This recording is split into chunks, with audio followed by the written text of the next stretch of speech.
Sa bawat paglipad ng drone, may sining na nabubuo. Hindi lang ito basta pagkuha ng tanawin mula sa taas. Ito'y paglalakbay ng mata, puso at kaluluwa.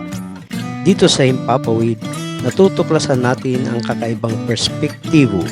Ang ganda ng mundong madalas nating hindi napapansin sa lupa. Ako si Mr. William Mila ng Wings and Wonders TV at Doers TV. At ito ang The Art of Drone Flying. Samahan ninyo ako sa bawat pag-angat, sa bawat paglipad, sa bawat kuhang magpapaalala sa atin kung gaano kaganda ang mundo kapag tiningnan mula sa itaas. Ang sining ng paglipad ng drone ay hindi lang tungkol sa teknolohiya. Ito ay tungkol sa pagkamangha, sa pagtanaw, at sa pagdama ng kalayaan. Sa bawat angat nito, tila ba ang ating diway umaakyat din. Makikita ang mundo sa panibagong pananaw. Sa bawat paggalaw ng kamera ay may kwento. Ang bawat anggulo ay isang obra. Mula sa malalawak na taniman hanggang sa makukulay na bubong. Bawat detalye ay patunay na may ganda sa simpleng araw-araw. Sa likod ng bawat maayos na kuha, may tiyaga at disiplina. May pakiramdam ng hangin, may pagtansya ng bilis, may paggalang sa paligid at sa kalikasan. Dahil ang tunay na drone pilot ay hindi lang lumilipad. Siya ay nakikinig, nakikiramdam at lumiklikha ng sining. Kapag ang lente ay itinapat na sa langit, para bang nakikipag-usap tayo sa ulap. Humihingi ng pahintulot na makita ang ganda ng mundo mula sa itaas at sa bawat pagbalik sa lupa, dala natin ng baging inspirasyon. Ang pag-aalala na minsan kailangan lang nating lumipad upang makita ang tunay na anyo ng kagandahan. Ang pagiging drone pilot ay hindi lang tungkol sa paglipad. Ito ay tungkol sa paglikha. Sa bawat paglipad mo, may pagkakataon kang ipakita sa mundo ang paraan ng iyong pagtingin ng emosyon ng bawat tanawin at ang kaluluwang nilalakbay ng iyong lente. Upang maging isang malikhaing drone pilot, kailangan mo munang matutong makiramdam, makinig sa hangin, sa ritmo ng paligid at sa galaw ng mga bagay na tila tahimik pero buhay. Pag-aralan ang ilaw dahil ang sining ng drone flying ay nakasalalay sa tamang liwanag. Ang umaga ay nagbibigay ng pag-asa. Ang dapit hapon ay nag-aalay ng damdamin. Alamin kung kailan lilipad at kung kailan mananatili. Maging matiyaga, hindi sa lahat ng kuha ay maganda agad. Pero sa bawat ulit may bagong aral. Ang bawat pagkakamali ay hakbang tungo sa mga mahusay na komposisyon. At higit sa lahat, huwag kalimutan ang layunin ng iyong paglipad. Ang drone ay hindi lamang kamera sa langit. Ito ay mata ng iyong imahinasyon at tinig ng iyong puso na nagsasalita sa pamagitan ng tanawin. Ang pagiging drone pilot ay parang pagiging isang pintor. Pero ang canvas mo ay ang langit at ang pintura mo ay ang liwanag, hangin at paggalaw. Sa bawat paglipad, may pagkakataon kang magpahayag, hindi sa salita, kundi sa larawan, sa emosyon, at sa tahimik na musika ng kalawakan. Ang tunay na creative drone pilot ay hindi lang marunong magpaandar ng makina.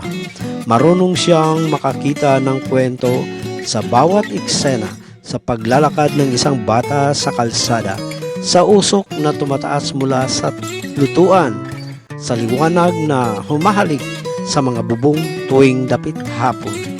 Alam niya na ang ganda ng hindi laging nasa malayo, hindi na kung paano mo ito tinitingnan, Ang bawat anggulo ay may kahulugan at ang bawat pag-ikot ng drone ay may ritmo. Parang sayaw ng hangin at ilaw. Parang maging malikhaing drone pilot, kailangan mong sanayin hindi lang ang iyong kamay, kundi pati ang iyong puso.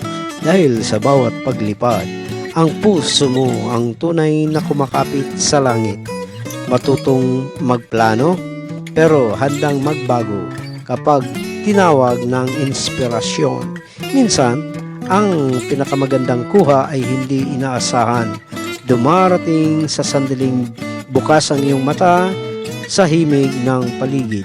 Alagaan ang iyong kagamitan, ngunit higit sa lahat, alagaan ang iyong pananaw. Dahil kapag puro technical lang ang isip mo, makakakuha ka lang ng litrato. Pero kapag puso ang ginamit mo, makakalikha ka ng isang sining. Kaya sa tuwing lilipad ka, huwag lang basta kumuha ng video. Magkwento ka. Ikwento mo ang ganda ng lugar mo, ang simpleng buhay ng mga tao at ang mga sandaling lumilipas, pero dapat maalala. Dahil sa dulo, ang sining ng drone flying ay hindi lang tungkol sa taas ng lipad, kundi sa lalim ng mensaheng iyong iniwan. Mga ka-drone, pag-usapan natin ang tungkol sa epic shots. Ang epic shot ay hindi lang tungkol sa taas ng lipad o sa lawak ng tanawin. Ito ay tungkol sa timing, damdamin at pananaw. Sa tamang sandali, sa tamang direksyon ng ilaw, sa tamang pakiramdam ng hangin, doon mabubuo ang kuhang may kaluluwa. Ang tunay na epic shot ay yung mararamdaman mo kahit hindi ka magsalita. Yung bawat galaw ng kamera ay parang tula. Bawat pag-ikot ay parang sayaw ng kalikasan at teknolohiya. Kapag lumilipad ang drone laban sa araw at ang liwanag ay humahalik sa ulap, iyon ang sandaling sinasabi ng langit. Ito ang ganda na gusto kong ipakita. Ang bawat reveal shot ay parang pagbubukas ng isang lihim mula sa lupa paakyat sa kalawakan. Dahan-dahang ipinapakita ang kabuuang larawan na dati ay nakatago sa ating mga mata. Ang top-down shot naman ay parang mata ng Diyos, tahimik, pantay at busilak. Ipinapakita nito ang simetriya ng buhay, ang kaayusan sa gitna ng gulo at ang ganda sa gitna ng karaniwan. Sa orbit shot, umiikot tayo sa isang puno, parang pag-ikot ng mundo sa sariling axis. Doon natin maunawaan na ang bawat bagay, gaano man kaliit, ay may sariling halaga. At kapag pinagsama mo ang lahat ng ito, ang ilaw, ang hangin, ang ritmo, at ang puso ng piloto, doon lumilitaw ang tunay na epic shot. Hindi dahil sa ganda ng kamera, kundi dahil sa sining ng iyong mata at kalma ng iyong loob. Ang bawat epic shot ay bunga ng tatlong bagay: disiplina, pakiramdam at imahinasyon. Hindi lang basta paglipad, kundi tamang paghahanda. Una, planuhin ang bawat lipad. Bago mo iangat ang drone, pagmasdan mo muna ang paligid. Nasaan ang araw? Gaano kalakas ang hangin? Ano ang gusto mong iparamdam sa manonood? Dahil ang magandang kuha ay nagsimula sa malinaw na layunin. Ang pangalawa, gamitin ang ilaw bilang iyong pintura. Ang umaga ay may gininto ang sinag, nagbibigay buhay sa mga dahon at bubong. Ang dapit hapon naman ay puno ng emosyon, nagpapalambot sa bawat anino at kulay. Hanapin ang tinatawag na golden hour dahil dito nagiging mahika ang bawat eksena. Pangatlo, alamin ang galaw ng iyong lente. Ang mabagal at pag-angat ay nagbibigay ng tensyon. Ang biglang pag-ikot ay nagbibigay ng sorpresa. At ang mahinahing paglayo ay nag-iwan ng damdamin ng pamamaalam. Gamitin ang bawat galaw hindi lang para sa ganda, kundi para sa kwento. Pag-apat, makinig sa paligid, huwag puro mata. Gamitin mo rin ang pakiramdam. Pakinggan ang ihip ng hangin, ang uugong ng mga puno, at ang tibok ng puso mo habang lumilipad. Doon mo maramdaman kung kailan tama ang sandali. At panghuli, magtiwala sa iyong sarili. Huwag kang matakot, mag-eksperimento. Minsan, ang hindi planado ang siyang magiging obra. Ang mahalaga, bawat paglipad ay may puso. Sa bawat kuha ay may kaluluwa. Sa dulo ng bawat lipad, hindi lang lahangin ang ating naramdaman, kundi kalayaan. Kalayaang makakita ng ganda, kalayaang magpahayag ng damdamin, at kalayaang managinip habang gising. Ang drone ay hindi lang laruan. Ito ay mata ng pangarap. Sa bawat pagtaas nito, dala natin ang ating mga adhikain, ang kwentong gustong isalaysay at mga sandaling gustong ipaalala sa mundo. Ang sining ng paglipad ay hindi tungkol sa kung gaano kataas, kundi kung gaano kalalim ang inyong intensyon. Dahil kahit gaano kataas ang iyong marating, kung walang puso sa bawat kuha, mananatiling hungkag ang larawan. Kaya sa bawat paglipad mo, alalahanin mo, lumilipad ka hindi lang para sa ganda, kundi para sa buhay, para sa mga taong hindi kanyang makita mula sa itaas, para sa mga lugar na minsan lang mapansin, at para sa mga kwentong kailangang marinig. At kapag bumalik ka na sa lupa, dalhin mo ang natutunan mo sa langit, ang kakaibang loob ng pasasalamat at ang pagnanais na ipakita sa mundo na ang bawat araw ay may kagandahan kung marunong ka lang tumingin.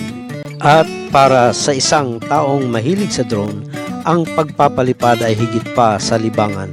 Ito ay isang paraan ng paghinga, isang sandaling nakakalimutan mo ang bigat ng mundo at nakikita mo ang buhay mula sa ibang pananaw. Kapag lumilipad ang drone, parang lumilipad din ang damdamin mo. Sa taas ng himpapawid, biglang lumiliit ang mga problema at lumalawak ang iyong pangunawa sa mundo. Ang drone ay isang tulay ng imahinasyon, nagbibigay ng kakayahan sa isang tao na makita ang ganda sa mga bagay na karaniwan at ipakita ito sa iba pang paraang kakaiba. Sa bawat paglipad, may halong kaba at pananabik. Kaba dahil hawak mo ang isang bagay na marupok, at pananabik dahil bawat lipad ay may bagong kwento. Kaya mahalaga ang pagpapalipad, hindi lang dahil ito ay kasiyahan, kundi dahil ito ay pagsasanay ng kaluluwa, kung paano magtiwala sa hangin, kung paano magpipigil sa gitna ng gulo, at kung paano makita ang ganda kahit sa itaas ng kaguluhan. Ang drone ay isang salamin ng sarili mo, kung paano ka mag-isip, kung gaano ka kabuti at ang pakiramdam, at kung paano ka kabukas sa mundo. Dahil kapag lumilipad ka ng may intensyon, hindi lang kamera ang pinapaikot mo, kundi ang puso mo mismo. Kaya para sa isang taong tunay na mahilig sa drone, ang pagpapalipad ay hindi lang hobby. Ito ay buhay, sining at pagninilay. Sa bawat lipad, natututo kang magpapasalamat, at sa bawat pagbalik sa lupa, dala mo ang ganda ng langit. Sa bawat paglipad ng drone, hindi lang tanawin ang ating nasisilayan, kundi ang kamanghamanghang likha ng Diyos, ang langit na bughaw, ang ulap na tila hinabi ng liwanag, at ang mundo na sa ibaba na puno ng buhay. Lahat ng ito ay patunay ng kanyang kabutihan. Ang art of drone flying ay nagtuturo sa atin hindi lang kung paano lumipad, kundi kung paano magpasalamat. Sa bawat kuha, may aral. Sa bawat lipad, may paalala. Sa likod ng ating pagkamalikhain ay may manlilikha na nagbibigay ng talino, lakas at inspirasyon. Panginoon, salamat po sa bawat araw na binibigyan ninyo kami ng pagkakataong tumingin mula sa itaas upang makita hindi lang ang ganda ng kalikasan, kundi ang kabuuan ng iyong pag-ibig. Salamat sa hangin na nagdadala sa aming mga pangarap, sa liwanag na nagbibigay buhay sa aming mga larawan, at sa kapayapaan na hatid ng bawat paglipad. Naway gamitin natin ang ating mga talento, hindi lang para sa pagpakitang gilas, kundi para magbigay inspirasyon at magpahayag ng pasasalamat sa inyo, sapagkat sa dulo ng bawat biyahe at sa bawat pagbalik sa lupa, alam namin kayo ang aming gabay at kayo rin ang dahilan kung bakit kami patuloy na lumilipad. Ito po ang The Art of Drone Flying, isang paglalakbay sa sining, sa buhay at sa pananampalataya. Maraming salamat, Panginoon, sa langit, sa lupa at sa lahat ng ganda ng pagitan. Maraming salamat po.